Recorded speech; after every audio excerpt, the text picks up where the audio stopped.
Hello everyone, welcome back to Literary Hurdles. Let's learn together. ഇന്ന് നമ്മൾ discuss ചെയ്യാൻ പോകുന്നത് first semester fine tune your ഇംഗ്ലീഷിലെ how to write effective sentence എന്ന lesson ആണ്. How to write effective sentence, അതായത് എങ്ങനെ നല്ല സെൻറ്റൻസ് എഴുതാമെന്നാണ് ഈ ലെസൺ ഡിസ്കസ് ചെയ്യുന്നത്. ആദ്യമായിട്ട് എന്താണ് ഇഫക്റ്റീവ് സെൻറ്റൻസ് എന്ന് നമുക്ക് നോക്കാം. An effective sentence serves a purpose. The purpose may be describing something or imparting informations or arguing a points, etc. അതായത് എന്തിനെ പറ്റിയെങ്കിലും പറയുവാനോ വിവരം അറിയിക്കുവാനോ ആർഗ്യൂ ചെയ്യാൻ അല്ലെങ്കിൽ തർക്കിക്കുവാനോ എന്തെങ്കിലും എക്സ്പ്ലെയിൻ ചെയ്യുവാനോ അല്ലെങ്കിൽ നമ്മളെ കേൾക്കുന്നവരെ രസിപ്പിക്കാനോ ഇതൊക്കെയാണ് ഒരു സെൻറ്റൻസിൻ്റെ പേർപ്പസ് അല്ലേ. ഇനി നമ്മുടെ സെൻറ്റൻസ് ഈ പറഞ്ഞ പേർപ്പസ് പൂർത്തിയാക്കുകയാണെങ്കിലോ അതിനെ മികച്ച സെൻറ്റൻസ് അല്ലെങ്കിൽ ഇഫക്റ്റീവ് സെൻറ്റൻസ് എന്ന് പറയാം. ക്ലിയർ ആയോ? ഇനി അടുത്തതായിട്ട് ഒരു സെൻറ്റൻസ് എങ്ങനെ എഴുതാമെന്ന് നമുക്ക് നോക്കാം. അതായത് ഒരു സെൻറ്റൻസിൻ്റെ ബേസിക് സ്ട്രക്ചർ ഒന്ന് പരിശോധിക്കാം. Every sentence has the subject and the predicate. Subject is A noun or noun equivalent. The keyword in the predicate is A verb. Minimum requirement four A sentence is subject and verb. അതായത് ഇത്രയേ ഉള്ളൂ, ഒരു സെൻറ്റൻസിന് രണ്ട് main parts ആണുള്ളത്. ഒന്ന് subject, രണ്ട് predicate. ഇതിൽ subject എപ്പോഴും ഒരു നൗൺ അല്ലെങ്കിൽ നൗൺ ഈക്വലൻ്റ് ആയിരിക്കും. നൗൺ എന്ന് പറഞ്ഞാൽ അറിയാമല്ലോ, name of A person, place or things അല്ലേ. സബ്ജക്റ്റിനെ പറ്റി പറയുന്ന ഭാഗത്തെ നമ്മൾ പ്രെഡിക്കേറ്റ് എന്നാണ് പറയുന്നത്. ഇവിടെ പ്രെഡിക്കേറ്റിലെ ഇമ്പോർട്ടൻറ്റ് പാർട്ട് എന്ന് പറയുന്നത് വേർബ് ആയിരിക്കും. ഇത്രയും ക്ലിയർ ആയോ? അതായത് നമ്മൾ പറഞ്ഞു വന്ന ഇത്രയേ ഉള്ളൂ, ഒരു സെൻറ്റൻസിൻ്റെ മിനിമം റിക്വയർമെൻറ്റ് എന്ന് പറയുന്നത് സബ്ജക്റ്റും വേർബുമായിരിക്കും. ഇവിടെ ഒരു എക്സാമ്പിൾ കൊടുത്തിരിക്കുന്നത് നോക്കിക്കേ. ചിൽഡ്രൻ പ്ലേ അല്ലേ. ഇതൊരു സിമ്പിൾ സെൻറ്റൻസ് ആണ്. ഇതിൽ ആകെ ഒരു സബ്ജക്റ്റും ഒരു പ്രെഡിക്കേറ്റും മാത്രമാണുള്ളത്. അപ്പോൾ ഇതിലെ സബ്ജക്റ്റ് ഏതാണെന്ന് മനസ്സിലായോ? ചിൽഡ്രൻ ആണ് സബ്ജക്റ്റ്. അതുപോലെ പ്ലേ എന്ന് പറയുന്നത് നമ്മൾ ചെയ്യുന്ന ഒരു ആക്ഷനാണ് അല്ലേ. സോ ആക്ഷൻ വേർഡ്സിനെയാണ് നമ്മൾ സാധാരണയായി വേർബ് എന്ന് പറയുന്നത്. നേരത്തെ നമ്മൾ പറഞ്ഞിരുന്നു പ്രെഡിക്കേറ്റിൻ്റെ മെയിൻ പാർട്ട് എന്ന് പറയുന്നത് വെർബാണെന്ന്. സോ ഹിയർ പ്ലേ എന്ന് പറയുന്നത് പ്രെഡിക്കേറ്റ് ആണ്. Here children is the subject and play is the verb. The subject is always a noun or noun equivalent. The predicate consists of verb or words that are dependent on verb. ഇനി നമ്മൾ അടുത്തതായി നോക്കാൻ പോകുന്നത് സബ്ജക്റ്റിനെയും പ്രെഡിക്കേറ്റിനെയും വലുതാക്കി വലിയ sentence എങ്ങനെ എഴുതാമെന്നാണ്. അതിനായിട്ട് നമ്മൾ സബ്ജക്റ്റിനെ എൻലാർജ് ചെയ്യണം, അതുപോലെ തന്നെ പ്രെഡിക്കേറ്റിനെ എക്സ്റ്റെൻഡ് ചെയ്യണം. അതായത് സബ്ജക്റ്റിനെയും പ്രെഡിക്കേറ്റിനെയും ഒന്ന് വലിച്ചു നീട്ടണം, അത്രയേ ഉള്ളൂ. So enlarging subjects and extending the predicates. Subjects may be enlarged with adjectives or determiners. In English, determiners are the words such as the, a, each, some, which, etc. that are most commonly used with nouns to specify their reference. Predicates may be enlarged by adding modifiers. Modifiers are the words, phrases or clauses that add description to sentences. അതായത് സബ്ജക്റ്റിനെ enlarge ചെയ്യുന്നത് adjectives അല്ലെങ്കിൽ determiners ഒക്കെ ഉപയോഗിച്ചിട്ടായിരിക്കും. Adjective എന്ന് പറഞ്ഞാൽ നൗണിനെ വിശേഷിപ്പിക്കുന്നവയാണ്. For example smart boy. ഇവിടെ ബോയ് ഒരു നൗൺ ആണല്ലേ. ബോയെ വിശേഷിപ്പിക്കാനാണ് സ്മാർട്ട് എന്ന് പറഞ്ഞിരിക്കുന്നത്. സോ സ്മാർട്ട് എന്നതാണ് ഇവിടെ അഡ്ജക്റ്റീവ്. ഇനി ഡിറ്റർമിനേഴ്സ് എന്നാൽ സാധാരണ ഈ ഒരു സെൻറ്റൻസിൽ നമ്മൾ ഉപയോഗിക്കുന്ന എലമെൻറ്റ്സ് ആണ് the, a, each, some, which, this ഇതുപോലുള്ളവയൊക്കെ. ഇവ കോമൺ ആയിട്ട് നൗണിനൊപ്പമാണ് യൂസ് ചെയ്യാറ്. അപ്പോൾ നമ്മൾ പറഞ്ഞു വരുന്നത് ഇത്രയേ ഉള്ളൂ, സെൻറ്റൻസിലെ സബ്ജക്റ്റിനെ എൻലാർജ് ചെയ്യാൻ സാധാരണയായിട്ട് അഡ്ജക്റ്റീവ്സോ ഡിറ്റർമിനേഴ്സോ ഒക്കെയാണ് യൂസ് ചെയ്യുന്നത്. ഓക്കെ. ഇനി പ്രെഡിക്കേറ്റിനെ എക്സ്റ്റെൻഡ് ചെയ്യാൻ മോഡിഫയേഴ്സ് ആണ് ഒപ്പം ചേർക്കേണ്ടത്. മോഡിഫയേഴ്സ് എന്ന് പറഞ്ഞാൽ ഒരു സെൻറ്റൻസിനെ ഡിസ്ക്രൈബ് ചെയ്യാൻ ഉപയോഗിക്കുന്ന വേർഡ്സിനെ, ഫ്രേസസിനെ, ക്ലോസിനെ ഒക്കെയാണ്. ഇനി നമുക്ക് സബ്ജക്റ്റിനെയും പ്രെഡിക്കേറ്റിനെയും എൻലാർജ് ചെയ്തും എക്സ്റ്റെൻഡ് ചെയ്തും ഒക്കെ നോക്കാം. സെയിം സെൻറ്റൻസ് തന്നെ നമുക്ക് എടുക്കാം. Children play. ഈ സെൻറ്റൻസിലെ സബ്ജക്റ്റ് എന്ന് പറയുന്നത് ചിൽഡ്രനും പ്രെഡിക്കേറ്റ് എന്ന് പറയുന്നത് പ്ലേയുമാണ് നമ്മൾ നേരത്തെ തന്നെ പറഞ്ഞിരുന്നു അല്ലേ. സോ ഇതിലെ സബ്ജക്റ്റ് ചിൽഡ്രനെ നമ്മളൊന്ന് എൻലാർജ് ചെയ്യാണ്. അതിനായിട്ട് ചിൽഡ്രന് മുമ്പായി ചിത്രാസ് എന്നുകൂടി ചേർത്തു. സോ ഇവിടെ സബ്ജക്റ്റ് ചിത്രാസ് ചിൽഡ്രൻ എന്നായി. അതുപോലെ തന്നെ ഇവിടെ പ്രെഡിക്കേറ്റ് പ്ലേ ആയിരുന്നു അല്ലേ. പ്രെഡിക്കേറ്റിനൊപ്പം ഒരു മോഡിഫയറും കൂടെ ചേർത്ത് ഒന്ന് എക്സ്റ്റെൻഡ് ചെയ്തപ്പോൾ ആ പ്ലേയിങ് ഹൈഡ് ആൻഡ് സീക്ക് എന്ന് കിട്ടി. ഓക്കെ, അതായത് ഏത് കളിയാണ് കുട്ടികൾ കളിക്കുന്നത് എന്നുള്ളത് ഒന്ന് മെൻഷൻ ചെയ്തിട്ടുണ്ട്. സോ ഇവിടെ സബ്ജക്റ്റിനെ എൻലാർജ് ചെയ്തും പ്രെഡിക്കേറ്റിനെ എക്സ്റ്റെൻഡ് ചെയ്യുകയും ചെയ്തപ്പോൾ Chitra's children are playing hide and seek എന്നൊരു സെൻറ്റൻസ് ആണ് നമുക്ക് കിട്ടിയത്. ഇനി ഇപ്പോൾ കിട്ടിയ ഈ സെൻറ്റൻസിനെ സബ്ജക്റ്റും പ്രെഡിക്കേറ്റുമായിട്ട് വീണ്ടും നമ്മൾ തിരിക്കുകയാണെങ്കിൽ ചിത്രാസ് ചിൽഡ്രൻ എന്നത് സബ്ജക്റ്റും are playing hide and seek എന്നത് പ്രെഡിക്കേറ്റുമായി. ശ്രദ്ധിക്കുക, ഇവിടെ ചിൽഡ്രൻ എന്ന നൗണിനോടൊപ്പം ചിത്രാസ് എന്ന അഡ്ജക്റ്റീവാണ് ചേർത്തിരിക്കുന്നത്. ആർ പ്ലേയിങ് എന്നത് ഈ സെൻറ്റൻസിലെ വേർബും ഹൈഡ് ആൻഡ് സീക്ക് എന്ന് പറയുന്നത് മോഡിഫയറുമാണ്. നമ്മൾ അല്പം മുമ്പ് പറഞ്ഞ കാര്യങ്ങളെല്ലാം ഇവിടെ കറക്റ്റായിട്ട് യൂസ് ചെയ്തിട്ടുണ്ട് അല്ലേ? ഇപ്പോൾ കിട്ടിയ ഈ സെൻറ്റൻസിനെ നമുക്ക് ഇനിയും കോംപ്ലക്സ് ആക്കാൻ സാധിക്കും കേട്ടോ. അതായത് വീണ്ടും ഈ സബ്ജക്റ്റിനെയും പ്രെഡിക്കേറ്റിനെയും എൻലാർജ് ചെയ്തും എക്സ്റ്റെൻഡ് ചെയ്തും ഈ സെൻറ്റൻസിനെ വലിച്ചു നീട്ടാം. For example, determine to make most of their vacation Chitra's children are playing hide and seek their favourite game. ഇങ്ങനെ കോംപ്ലക്സ് ആക്കിക്കൊണ്ടേ ഇരിക്കാൻ നമുക്ക് സാധിക്കും. ഓക്കെ, ഇനി അടുത്തതായിട്ട് നമ്മൾ നോക്കാൻ പോകുന്നത് how to construct effective sentence. ഒരു ഇഫക്റ്റീവ് സെൻറ്റൻസ് എങ്ങനെ എഴുതാം, അല്ലെങ്കിൽ ഇഫക്റ്റീവ് സെൻറ്റൻസ് എഴുതുമ്പോൾ എന്തൊക്കെ ശ്രദ്ധിക്കണമെന്നാണ്. അതിൽ first point, an effective writer is positive rather than negative. So he avoids negative constructions like no, not. ഒരു ഇഫക്റ്റീവ് റൈറ്റർ ആകണമെങ്കിൽ കഴിവതും പോസിറ്റീവായി എഴുതുക. അതായത് നോ, നോട്ട് എന്നിവ മാക്സിമം അവോയ്ഡ് ചെയ്യുക. വളരെ ഇമ്പോർട്ടൻ്റ് ആയ സിറ്റുവേഷനിൽ മാത്രം യൂസ് ചെയ്യുക. അതിനൊരു എക്സാമ്പിൾ പറയുകയാണെങ്കിൽ, he did not like experimental novels എന്നൊരു സെൻറ്റൻസ്. ഈ സെൻറ്റൻസിന് പകരം ഹി ഡിസ്ലൈക്ഡ് എക്സ്പെരിമെൻ്റൽ നോവൽസ് എന്ന് നമുക്ക് എഴുതാം. ശ്രദ്ധിക്കുക, ഇവിടെ ഡിഡ് നോട്ട് ലൈക്കിന് പകരം ഉപയോഗിച്ചിരിക്കുന്നത് ലൈക്കിൻ്റെ ഓപ്പോസിറ്റായ ഡിസ്ലൈക്കാണ്. ഓക്കെ, സോ സെൻറ്റൻസുകൾ കുറച്ചുകൂടെ പോസിറ്റീവായി എഴുതുക. ഇഫക്റ്റീവ് സെൻറ്റൻസ് എഴുതാനുള്ള രണ്ടാമത്തെ ടിപ്പാണ് അടുത്തായിട്ട് പറയാൻ പോകുന്നത്. Effective writer prefers specificity to generality. അതായത് ഒരു കാര്യം ജനറലായി പറയുന്നതിന് പകരം സ്പെസിഫിക്കായി, അതായത് കൃത്യമായി പറയുക. For example, the fearful sounds of the night kept me അവേക്ക്. ഈ സെൻറ്റൻസിൽ ഫിയർഫുൾ സൗണ്ട്സ് എന്ന് പറഞ്ഞിട്ടുണ്ട് അല്ലേ? ശബ്ദങ്ങൾ ഏതൊക്കെയാണെന്ന് എടുത്തു പറഞ്ഞൊന്ന് എഴുതിയാലോ? The fearful sounds of the night, the hooting of owls, the baying of the wolves kept me awake during the night. ഇവിടെ ഓരോ ശബ്ദങ്ങളും എന്തൊക്കെയാണെന്ന് സ്പെസിഫിക് ആയിട്ട് എടുത്തു പറഞ്ഞിട്ടുണ്ട്. സോ ഈ സെൻറ്റൻസ് കുറച്ചുകൂടി എഫക്റ്റീവാണ്. ഇനി ഇഫക്റ്റീവ് സെൻറ്റൻസ് എഴുതാനുള്ള മൂന്നാമത്തെ ടിപ്പാണ് പറയാൻ പോകുന്നത്. An effective writer uses figurative language to provide concreteness to an abstract idea. അതായത് ആലങ്കാരികമായ സെൻറ്റൻസിലൂടെ ആശയങ്ങളെ അവതരിപ്പിക്കുക. ഒരു എക്സാമ്പിൾ പറയുകയാണെങ്കിൽ, ഷീ സാങ് വെരി സ്വീറ്റ്ലി. അവൾ മധുരമായി പാടി അല്ലേ? ഇനി ഈ സെൻറ്റൻസിനെ കൂടുതൽ ഇഫക്റ്റീവ് ആക്കാൻ she sang like a nightingale എന്നെഴുതിയാലോ? ഒരു വാനമ്പാടിയെ പോലെ അവൾ പാടി എന്ന് മാറി അല്ലേ? ഇപ്പോൾ ഈ സെൻറ്റൻസ് കൂടുതൽ ആലങ്കാരികമായി. ഇവിടെ അവളുടെ പാട്ടിനെ ഒരു വാനമ്പാടിയോട് കമ്പയർ ചെയ്തിരിക്കുന്നു. സോ റീഡേഴ്സിൻ്റെ ഇമാജിനേഷനെ അതുപോലെ തന്നെ ഉയർത്തിക്കൊണ്ടു പോകാനായിട്ട് ഈ സെൻറ്റൻസിന് സാധിക്കുന്നു. ഇനി നാലാമത്തെ tip, an effective writer begins different sentences with different parts of speech, otherwise they will be monotonous. ഇവിടെ മൊണോട്ടണസ് എന്ന് പറഞ്ഞാൽ ബോറിംഗ് സെയിംനെസ് അല്ലെങ്കിൽ ലാക്ക് ഓഫ് വെറൈറ്റി എന്നാണ് അർത്ഥം. അതായത് കാര്യം ഇത്രയേ ഉള്ളൂ, ആവർത്തന വിരസത ഒഴിവാക്കുക.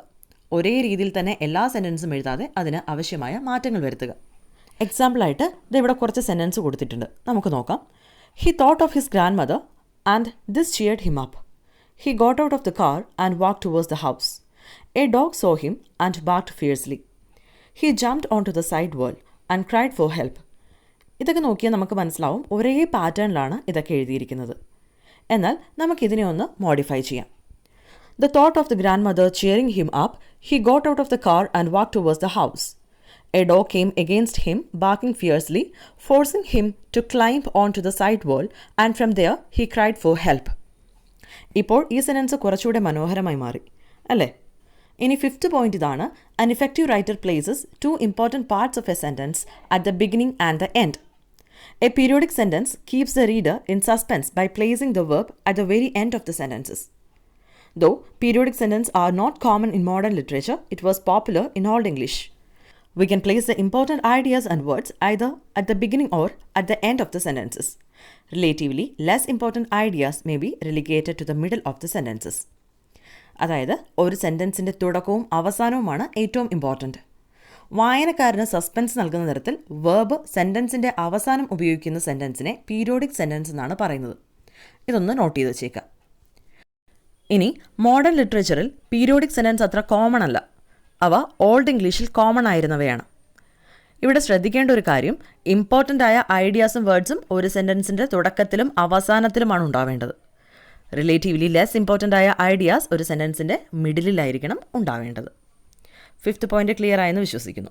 അങ്ങനെയാണെങ്കിൽ നമുക്കൊരു എക്സാമ്പിൾ നോക്കിയാലോ. He made the important discovery when one day it was the middle of July he was inspecting the old papers he had brought home from his office. ഈ സെൻറ്റൻസിനെ നമുക്കൊന്ന് റീഅറേഞ്ച് ചെയ്യാം. ഈ സെൻറ്റൻസിൽ ഇമ്പോർട്ടൻ്റ് ആയ 2 പോയിൻറ്റ്സ് ആണുള്ളത്.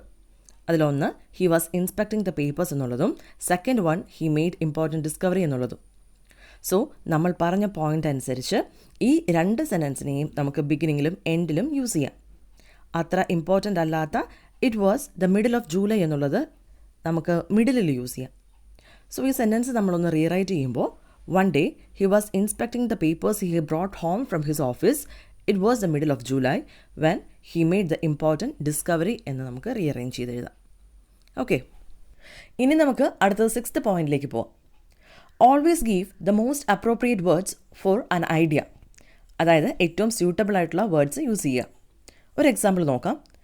I heard from the kitchen the sound of the cutlery falling on the plates. ഇതിന് പകരം I heard the clatter of the cutlery falling on the plates എന്ന് എഴുതാം. ഇവിടെ സൗണ്ട് എന്ന വേർഡിന് പകരം പാത്രങ്ങൾ തമ്മിൽ തട്ടിയുണ്ടാവുന്ന ശബ്ദമായ ക്ലാറ്റർ എന്ന വേർഡ് യൂസ് ചെയ്തിരിക്കുന്നു. സോ ഈ സെൻറ്റൻസ് കുറച്ചുകൂടെ അട്രാക്റ്റീവായി അല്ലേ. അതുപോലെ മറ്റൊരു എക്സാമ്പിൾ നോക്കിയാൽ he stood at the door with the hands resting on his hips. ഈ സെൻറ്റൻസിൽ hands resting on his hips ഈ ഒരു പോസ്റ്ററിന് പറയുന്ന മറ്റൊരു പേരുണ്ട്, ആംസ് അക്കിംബോ. അപ്പോൾ ഈ സെൻറ്റൻസ് ആംസ് അക്കിംബോ ചേർത്ത് റീറൈറ്റ് ചെയ്യുമ്പോൾ he stood at the door arms akimbo എന്ന് കിട്ടും. ക്ലിയർ? അടുത്തത് 7th point. An effective writer knows the art of subordinating the less important ideas to the more important ideas. For that, avoid short sentences. Use subordinate conjunctions to combine ideas. അതായത് എല്ലാ കാര്യങ്ങളും equally important ആയവയല്ല. ഓരോ കാര്യങ്ങളും പറയാൻ ഓരോ sentences ഉപയോഗിക്കുന്നതിന് പകരം അവയെ കമ്പൈൻ ചെയ്ത് ആവശ്യമുള്ളതിന് പ്രാധാന്യം നൽകിയും അല്ലാത്തവയ്ക്ക് പ്രാധാന്യം കുറച്ച് നമുക്ക് പറയാം. ഒരു എക്സാമ്പിൾ നോക്കാം. Columbus was born in Portugal. He was given 3 ships by the Queen of Spain. He became famous as the discoverer of America. He died in poverty and neglect. എത്ര ചെറിയ ചെറിയ സെൻറ്റൻസുകളാണ് ഇവിടെ കൊടുത്തിരിക്കുന്നത് അല്ലേ. അപ്പോൾ നമുക്കിതിനെ ഒന്ന് ഇംപ്രൂവ് ചെയ്യാം. ഇംപ്രൂവ് ചെയ്യുമ്പോൾ ഇങ്ങനെ കിട്ടും. Columbus who was born in Portugal was given 3 ships by the Queen of Spain. He became famous as the discoverer of America. However, he died in poverty and neglect. ആ ചെറിയ ചെറിയ സെൻറ്റൻസിനെ ഇങ്ങനെ ഒന്ന് rearrange ചെയ്തപ്പോൾ എത്രയോ ഭേദമായ സെൻറ്റൻസ് അല്ലേ. ഇനി നമുക്ക് 8th പോയിന്റ് നോക്കാം. Avoid faulty parallelism and mixed metaphors. അതായത് ഒരേ സീരീസിൽ വരുന്ന കാര്യങ്ങൾ ഒരേ വേർഡ് ക്ലാസ്സിൽ വരണം. ആദ്യമായിട്ട് ഫോൾട്ടി പാരലിസത്തിന് ഒരു എക്സാമ്പിൾ നോക്കാം. John was taciturn, shy and lack the courage to face people. ഇവിടെ പാരലിസം ശരിയാവില്ല. കാരണം എന്താണെന്നറിയോ, ഐഡിയാസ് ഒരേ വേർഡ് ക്ലാസ് അല്ല. കാരണം ഇവിടെ ടാസിറ്റേൺ, ഷൈ എന്നിവ ആഡ്ജക്റ്റീവ്സ് ആണ്. സെയിം ടൈമിൽ ലാക്ഡ് എന്ന് പറയുന്നത് വെർബാണ്. ഇവിടെ lacked courage to face people എന്നതിന് പകരം അഡ്ജക്റ്റീവ് ഉപയോഗിച്ചാൽ നമ്മുടെ സെൻറ്റൻസ് കറക്റ്റാവും. അതിന് നമുക്ക് ടിമിഡ് എന്ന വാക്ക് യൂസ് ചെയ്യാം. സോ ഇങ്ങനെ ഈ സെൻറ്റൻസ് റീറൈറ്റ് ചെയ്യുമ്പോൾ John was taciturn, shy and timid എന്ന് വരും. ഇപ്പോൾ കറക്റ്റായി. ഇനി അടുത്തതായിട്ട് മെറ്റഫേഴ്സ് മിക്സ് ചെയ്യുന്നത് ഒഴിവാക്കുന്നത് ഒന്ന് നോക്കാം. The cruel hands of fate washed away a precious life. ഇവിടെ ക്രൂവൽ ഹാൻഡ്സ് ഓഫ് ഫെയ്റ്റ് എന്നത് ഒരു മെറ്റഫറാണ്, വിധിയുടെ ക്രൂരമായ കരങ്ങൾ അല്ലേ. ഇനി വാഷ്ഡ് അവേ അല്ലെങ്കിൽ ഒഴുക്കിക്കളഞ്ഞു എന്ന് പറയുന്നത് മറ്റൊരു മെറ്റഫറാണ്. വാഷിംഗ്, വാഷ്ഡ് അവേ എന്നൊക്കെ പറയുന്നത് സാധാരണ വാട്ടറുമായി ബന്ധപ്പെട്ടാണ് ഉപയോഗിക്കുന്നത്. ഇവിടെ ക്രൂവൽ ഹാൻഡ്സ് ഓഫ് ഫെയ്റ്റ് എന്ന മെറ്റഫറും വാഷ്ഡ് അവേ എന്ന മെറ്റഫറും മിക്സ് ചെയ്യുമ്പോൾ സെൻറ്റൻസിൽ ഒരു അഭംഗി ഉണ്ടാവുകയാണ്. ഓക്കെ, ഇനി ലാസ്റ്റ് ടിപ്പാണ് പോയിന്റ് നമ്പർ 9.